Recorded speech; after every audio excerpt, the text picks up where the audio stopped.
Le livre de l'Apocalypse est rempli de prophéties sur les événements qui se produiront avant, pendant et après le retour de Jésus sur terre. Mais il en existe une en particulier qui est différente de tout ce que le monde a déjà vu. Et même les scénaristes les plus créatifs et les auteurs de science-fiction ne seraient pas capables de créer quelque chose d'aussi extraordinaire et en même temps aussi effrayant.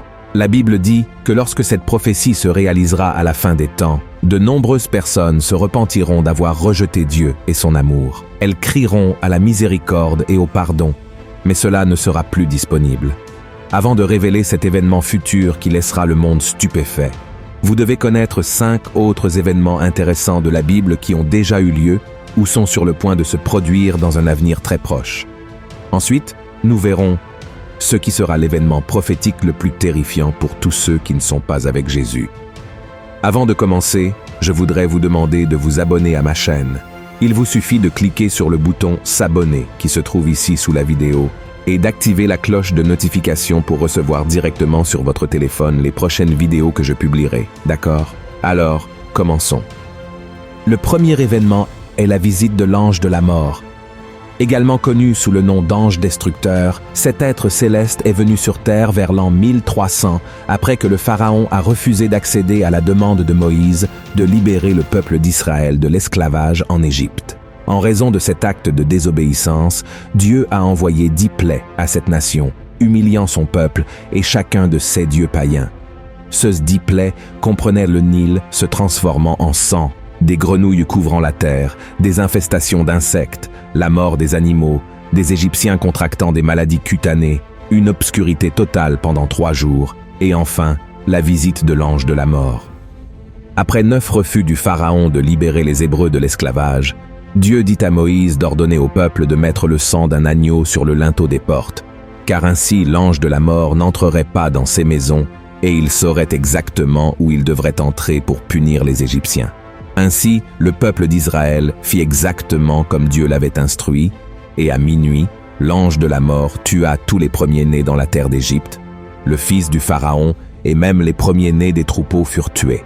Quand le peuple d'Égypte se réveilla pendant la nuit et vit ses fils morts, ils se lamentèrent profondément.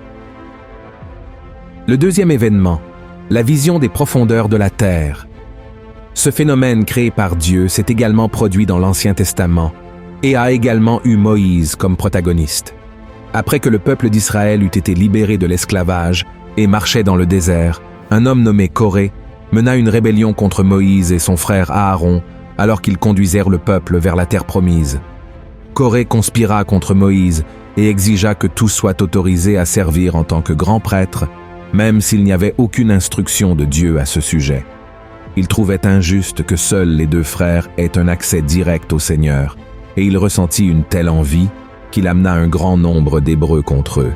Dieu fut tellement irrité par cette attitude égoïste qu'il dit à Moïse qu'il déverserait son jugement sur Coré. Et comme il n'y eut aucun repentir, Dieu dit à Moïse d'ordonner au peuple de s'éloigner de Coré et de ses partisans.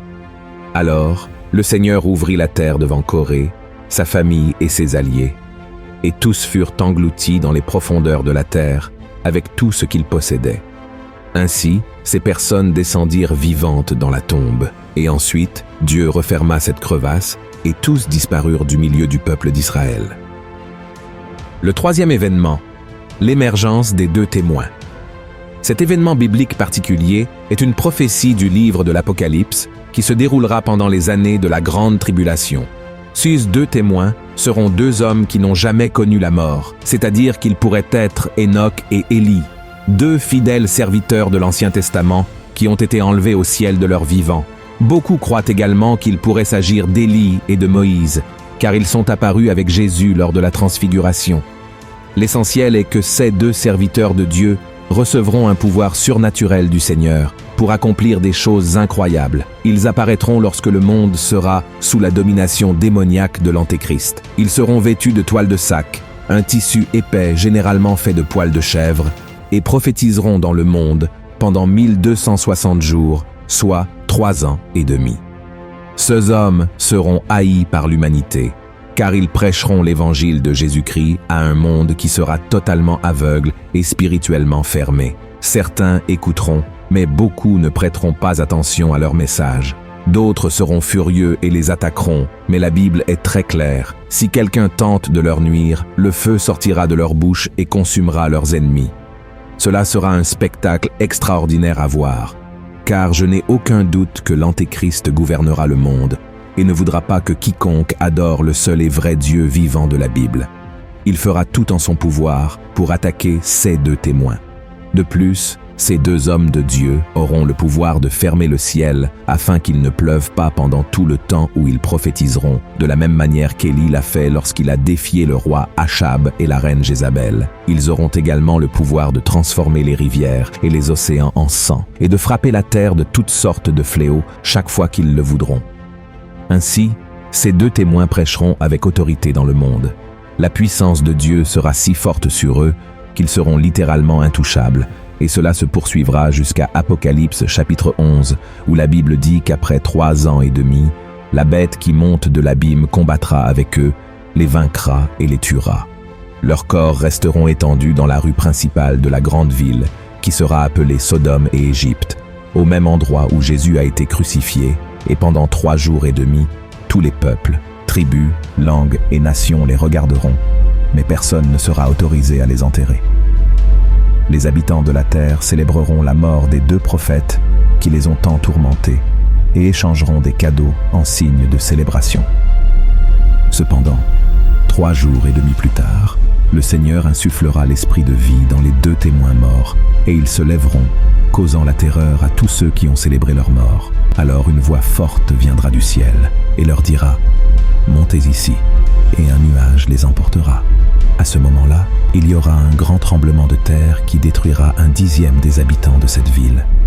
7000 personnes mourront, et celles qui resteront seront terrifiées et donneront gloire au Dieu vivant. Le 4e événement, l'Armagédon. La Bible dit que dans les derniers jours du règne de l'Antéchrist, Dieu déversera sa colère sur la terre avec des fléaux et des souffrances pour tous ceux qui l'ont renié et ont vécu dans le péché. Même face à ce scénario, les nations ne se repentiront pas et blasphémeront encore contre son nom. Ainsi, à la fin des 7 années de la grande tribulation, Israël sera encerclé par les nations qui se joindront à l'Antéchrist. Dans l'Apocalypse, chapitre 16, l'apôtre Jean raconte que les dirigeants du monde entier se réuniront pour la bataille du grand jour du Dieu Tout-Puissant à un endroit appelé Armageddon.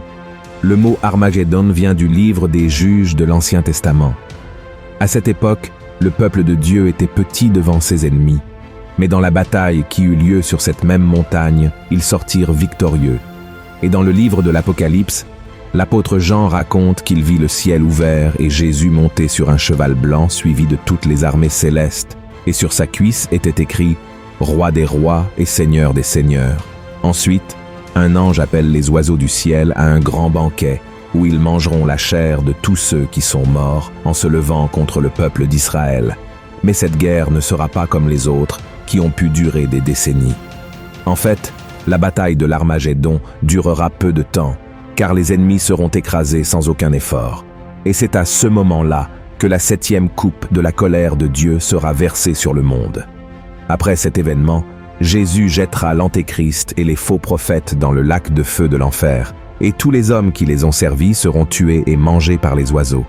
Ensuite, Jésus emprisonnera Satan et établira son règne de 1000 ans sur la terre, où il régnera aux côtés de son Église, et aussi avec ceux qui sont morts pendant la grande tribulation, parce qu'ils ne se sont pas prosternés devant l'Antéchrist. L'Armagédon ne marquera pas la destruction de notre planète, comme beaucoup le croient, car selon la Bible, la terre sera la demeure éternelle de tous ceux qui ont reconnu Jésus comme leur sauveur et ont fait la volonté de Dieu. Le 5e événement, le rapt. La Bible dit qu'il viendra un moment où tous les chrétiens qui seront vivants à cette heure précise disparaîtront simplement. Ils seront occupés par leurs activités quotidiennes, travaillant, étudiant ou s'occupant de la maison, quand soudainement ils seront emmenés au ciel. Oui, il y a beaucoup d'incertitudes concernant le rapt. Certains pensent qu'il se produira dès que l'Antéchrist sera présenté au monde, tandis que d'autres pensent que les chrétiens ne monteront au ciel qu'après 3 ans et demi du règne de l'Antéchrist. Et un autre groupe pense que les chrétiens passeront toute la période de la grande tribulation sur terre avant d'être emmenés par Jésus. Quoi qu'il en soit, une chose est certaine, le rapt se produira. Dans Matthieu chapitre 24, Jésus en a parlé, disant aux disciples qu'au bon moment, 2 hommes seront dans le champ. L'un sera emporté et l'autre restera. 2 femmes auront une meule en main et l'une disparaîtra. Cela signifie que tout se passera en un instant, secouant le monde et affectant tout le monde. Et ceux qui resteront en arrière, malheureusement, devront faire face à la dure réalité des derniers jours, tandis que ceux qui sont en Christ seront remplis de joie et resteront en présence du Seigneur pour toute l'éternité.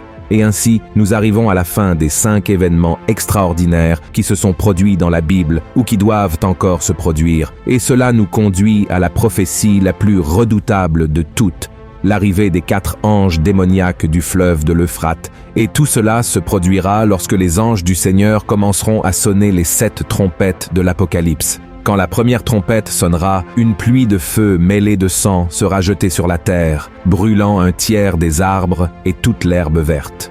La deuxième trompette apportera la chute de quelque chose qui ressemblera à une grande montagne ardente dans la mer, entraînant la mort d'un tiers de la vie marine et la destruction d'un tiers des navires et des embarcations.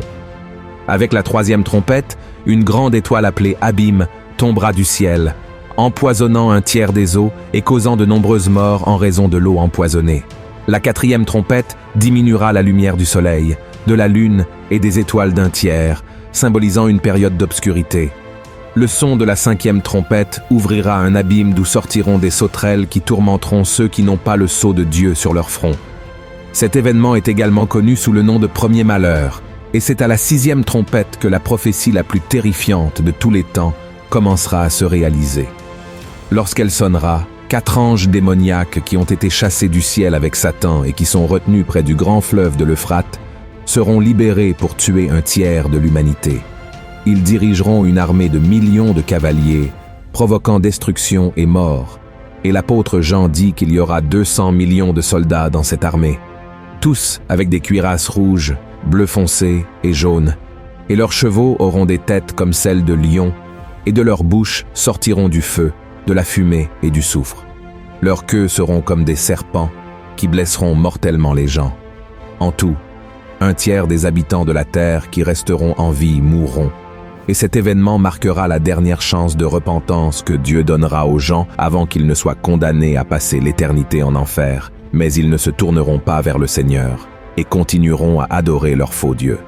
Frères et sœurs, je sais que ces événements sont presque impossibles à imaginer, car ils vont bien au-delà de notre compréhension humaine, mais sachez que la Bible ne se trompe jamais et ne ment certainement pas. Tout cela est très effrayant, mais si vous remettez votre vie à Jésus et vivez selon sa parole, le Seigneur vous préservera du jour de l'épreuve et vous emmènera vivre l'éternité à ses côtés dans la Nouvelle Jérusalem, un royaume où il n'y aura ni peur, ni douleur, ni mort, ni larmes. Vous n'avez pas besoin de vous inquiéter du moment où tout cela se produira, mais plutôt de savoir aux côtés de qui vous serez quand cela se produira. C'est pourquoi approfondissez vos connaissances de la Bible, marchez selon la parole du Seigneur et ne vous laissez pas tromper par ce qui se passera dans le futur. Amen. Si vous avez apprécié ce message, partagez-le avec vos amis, votre famille et abonnez-vous à ma chaîne. Je vous attends dans la prochaine vidéo. Que Dieu vous bénisse puissamment.